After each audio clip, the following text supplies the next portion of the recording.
Oh, baru direkam. Contoh kita punya tabel wilayah. Di tabel wilayah, di database wilayah ada tabel provinsi. Ya, ada kode, ada nama. Atau ada nomor urut, ada nama. Terus ada kabupaten. Dan ada nomor, ada nama. Coba perhatikan NIK teman-teman. Di situ ada 2 digit pertama, itu kode provinsi. Betul?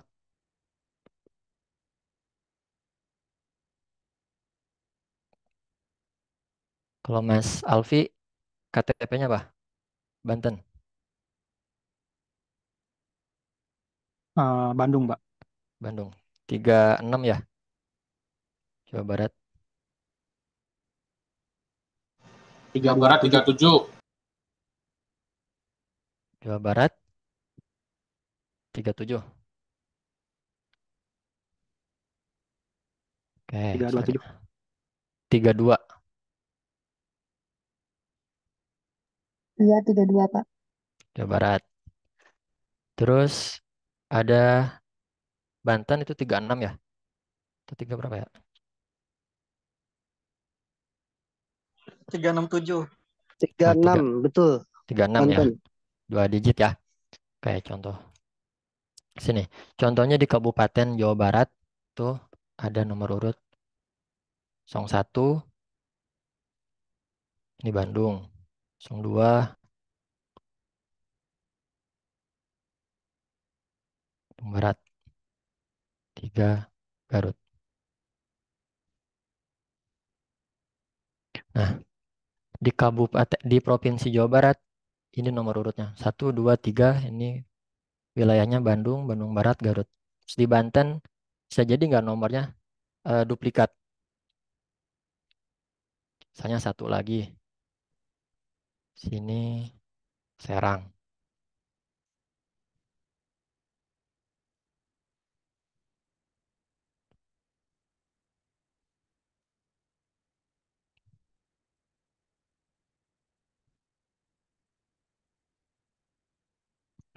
Nah, contohnya gini.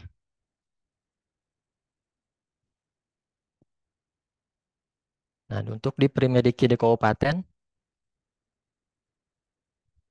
ada nggak yang bikin unik? Enggak ada, Pak. Nggak ada ya. Kita harus tambah satu primary. Itu kita bisikan di sini kode provinsi. Ah, nomor provinsi. 32, 32.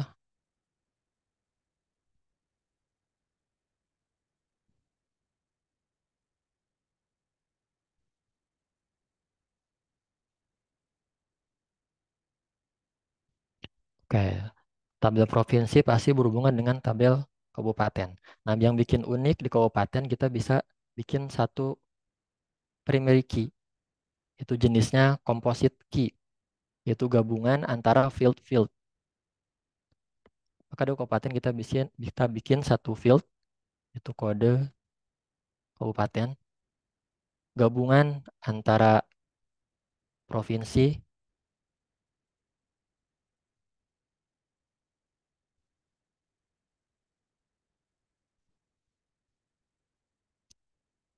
dengan nomor kabupaten. Dan jadi ditambah.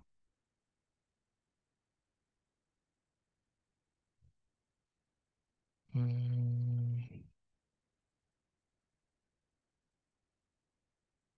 N. Nah gini ya. Nah sekarang kita punya kunci di kabupaten yang bisa menjadikan primary key.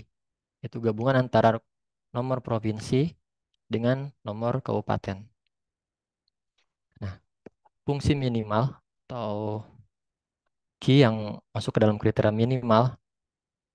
Nah, contohnya di kabupaten itu kita belum tentukan kalau ini jadi primary key ya. Kita bilangkan dulu. Nah, kita mencari di sini. kombinasi yang pas untuk menjadi primary key di kabupaten. Apakah nomor dan nama kabupaten? Apakah nomor provinsi dengan nomor kabupaten? Ataukah kombinasi dari ketiga ini? Nah, yang kita ambil adalah yang paling minimal kuncinya. Seperti itu, Mas Alfi.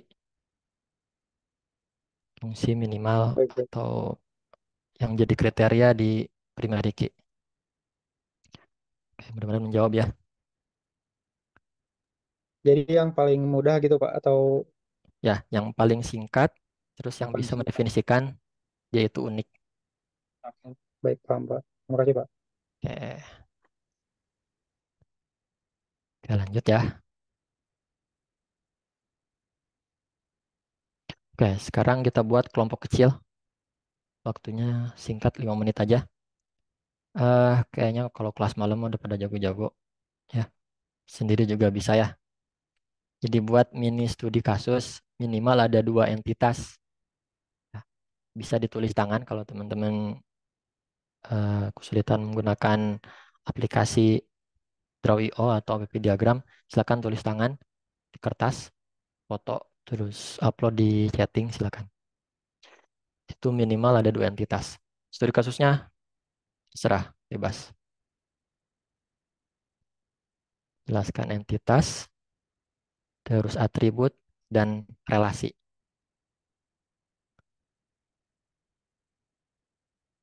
Waktunya sampai jam 17.50. Kita mepet ya.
Izin Pak, kalau sudah share screen atau gimana Pak?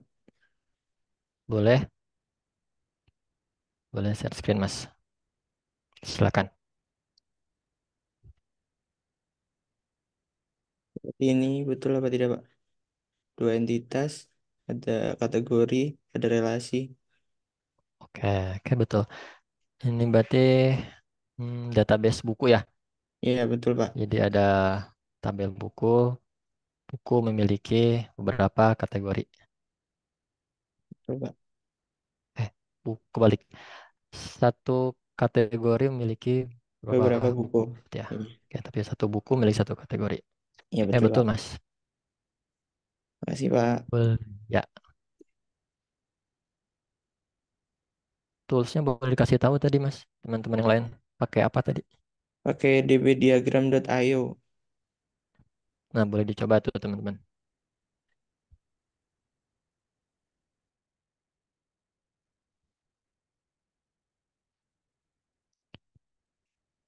Ada yang sudah lagi? Bentar, Pak. Tadi masih apa? Rizky Tamami, Pak. Rizky.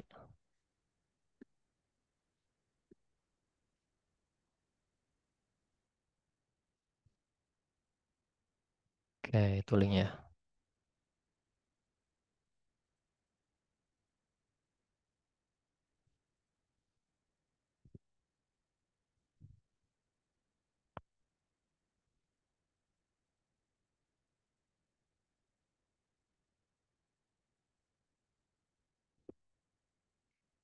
Satu menit lagi, ada yang sudah?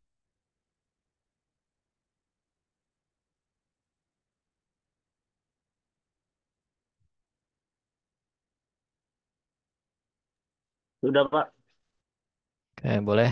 Mas, share screen. Oke, sebentar, Pak.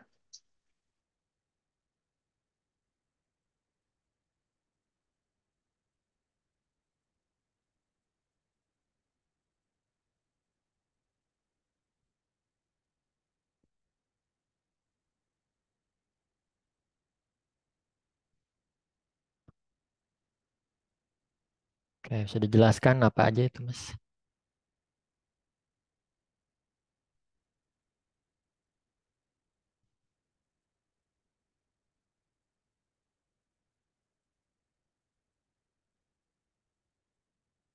Ada suaranya. Belum di unmute. Halo, iya. Ya, silakan, Mas.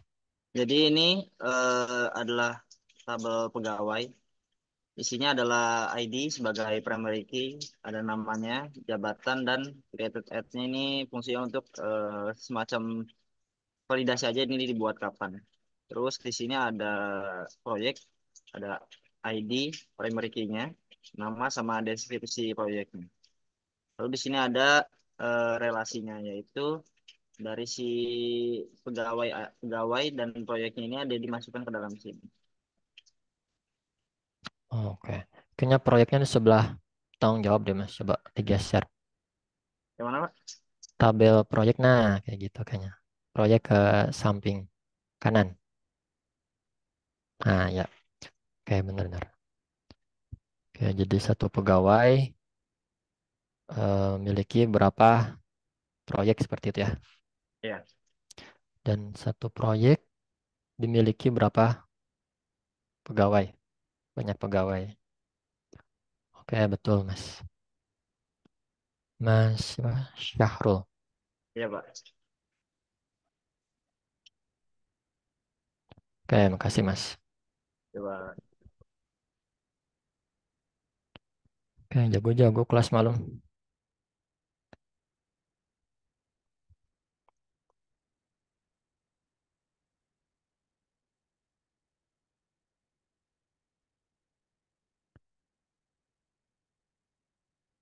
Oke, kita lanjut ya. Sedikit lagi.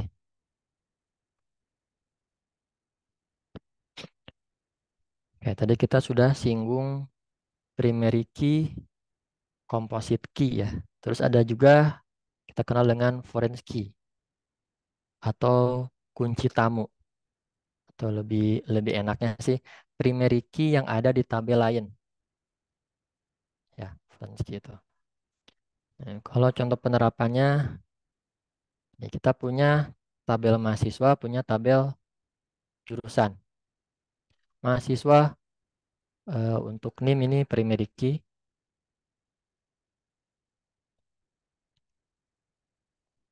Dan kode jurusan adalah primary key. Nah, jadi foreign key di tabel mahasiswa adalah kode jurusan ya.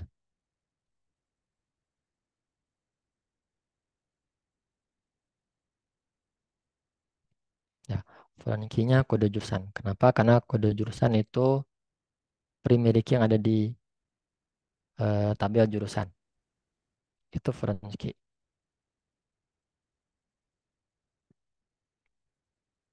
Oke, Mas Akmal. Satu user memiliki satu role. Satu role dimiliki berapa user ya? Betul seperti itu, Mas. Mas Akmal.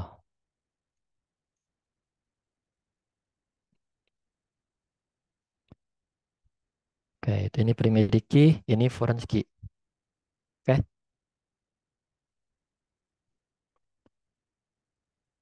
Lanjut ya.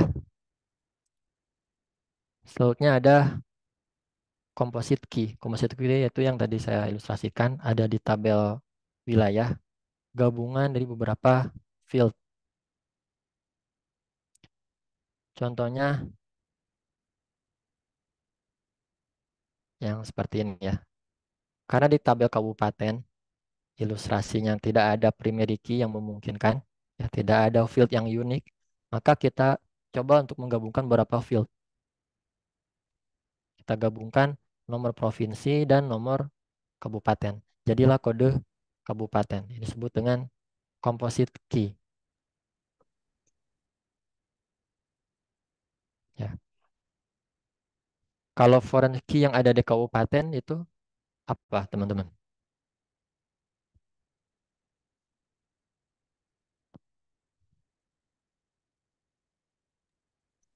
Nomor provinsi.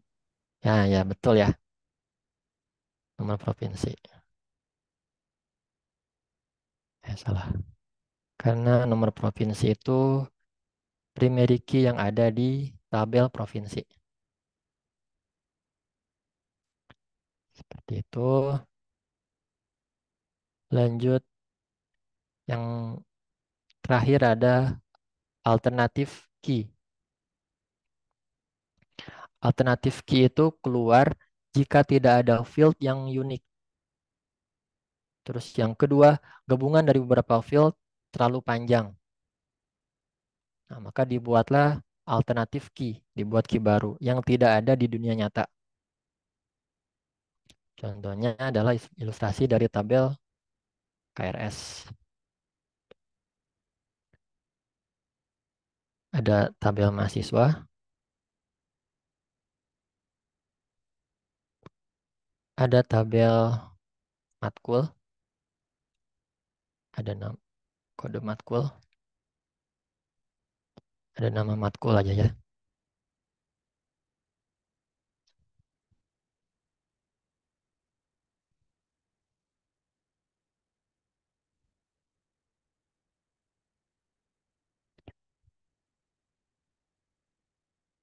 Oke, kurang samping.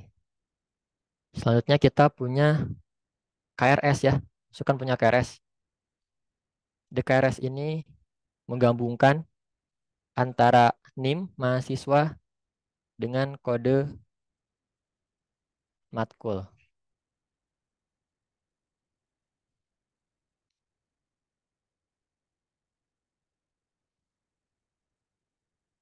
Contohnya di sini Mas Alfi atau Mas Dwi, ada dua di sini, mengambil matkul database. Ya, kan ini dua, dua. Nah, di KRS ini menurut teman-teman, primary key yang pas ada nggak? Atau apa? Primary key yang cocok untuk tabel KRS. Kode matkul. Kode NIM, Kode, Pak. Kalau matkul kode, bisa sama soalnya. kode matkul bisa duplikat. NIM juga bisa duplikat. Contohnya teman-teman, di sini ada ketiga. Nanti Pakai ada matkul. alternate itu, Pak. Eh, Keduanya dipakai. setelah ini ada matkul apa teman-teman? Bahasa Inggris, Pak. Nah, bahasa Inggris.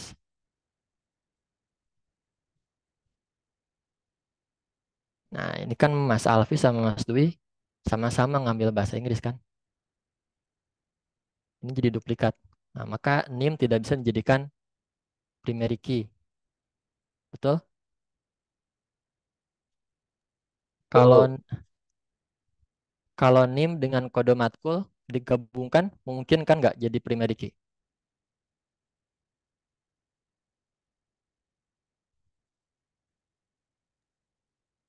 Mungkin, Pak. Tidak. Mungkin ya. Tapi ada kemungkinan buat duplikat nggak? Ada Ada. ya. Ada ya. Kalau mahasiswa itu contohnya gitu ya, mengulang matkul yang sama, maka ada NIM dan kode matkul yang sama. Betul? Nah, kalau seperti itu kita buat alternatif key. Ya, kita buat kunci yang tidak ada di dunia nyata. Bahasanya kayak gitu. Misalnya ID KRS.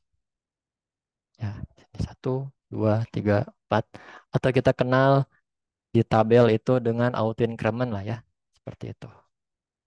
Atau juga gabungan dari huruf dan angka yang jelas key itu tidak ada di dunia nyatanya. Seperti itu, teman-teman. Jelas ya? Iya, Pak, jelas. Jelas, Pak. Ya, jadi itu kita sudah berkenalan dengan ERD ya.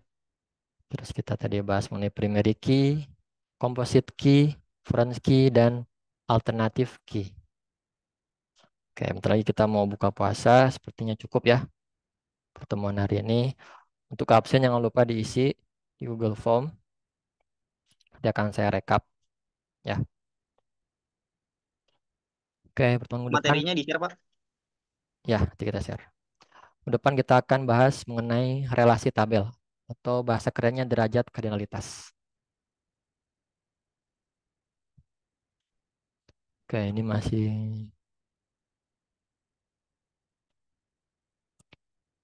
Mas Taufik. Oke, betul, betul seperti itu. Nanti kita akan bahas lagi ya. Oke, terima kasih semua atas perhatiannya. Semoga apa yang kita bahas hari ini selamat untuk kita semua. Saya cukup ini. Assalamualaikum warahmatullahi wabarakatuh. Selamat malam semua. Selamat buka puasa ya. Waalaikumsalam warahmatullahi wabarakatuh. Terima kasih, Pak. Sama Berbuka puasa. ya, Minal izin wal faizin. Mohon maaf lahir batin. izin live ya. Ya, Pak. Bukan dulu, Pak. Amin.